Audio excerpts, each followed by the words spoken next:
Now to at 10, News Channel 3 getting to the bottom of a burning question one Memphis man has been trying to answer for years.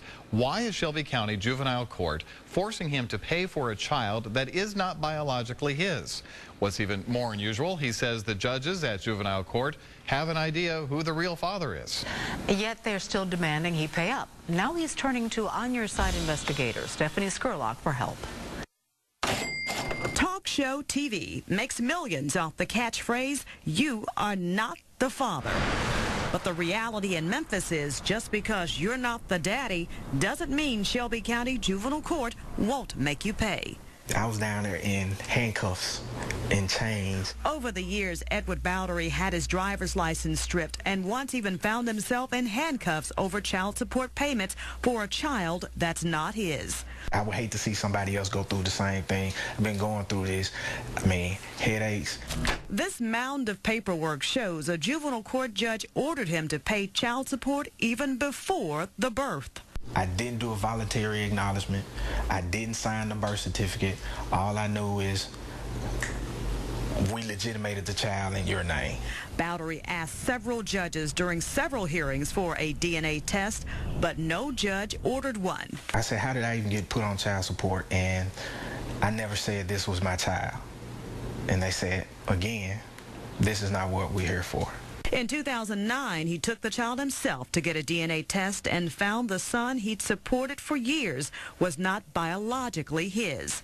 He took the documentation to court.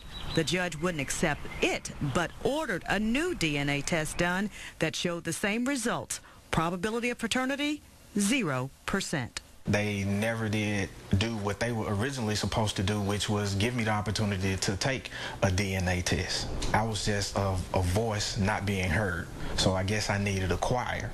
Juvenile Court Magistrate Nancy Kessler agreed in October to allow Bowdery to disestablish paternity, but only after, he says, she admonished him for taking it this far. The judge stated that, well, I find it very distasteful that you're bastardizing a child. The judge stopped the child support going forward, but Bowdery still has to pay $460 a month to the mother in back pay. He doesn't believe he should have to pay anything. In fact, he believes someone owes him money, the $30,000 he's already paid. Administrators at Juvenile Court denied our request for an interview on this case, saying it's not appropriate to comment about rulings. What are the chances of him getting its money back? It is very unusual and very infrequent. Family lawyer Miles Mason says in a similar case, the Tennessee Supreme Court ruled a man in Middle Tennessee could sue his ex-wife for fraud. He got a $100,000 judgment. There was a very large judgment awarded against the mother, but I doubt it would be likely that they would be able to collect in most cases. This bill is simple, that a person who is proven not to be the biological father. State Representative G.A. Hardaway says he's heard from a number of fathers in his district who were like Bowdery. He introduced a bill letting them file civil lawsuits against the biological fathers, but it never made it out of committee.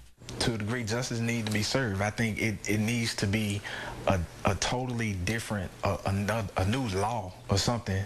The question many people might ask, why is Bowdery still paying back pay to the child's mother? Well, we're told by law the new judge he's dealing with can't undo another judge's ruling. For the On Your Side investigators, Stephanie Skurlock, WREG News, Channel 3. Family lawyers say if you're not married, get a court order declaring that you're the father, and as part of that order, get a DNA test. Don't wait. If you wait, you can wake up owing tens of thousands of dollars before you know it. Amazing.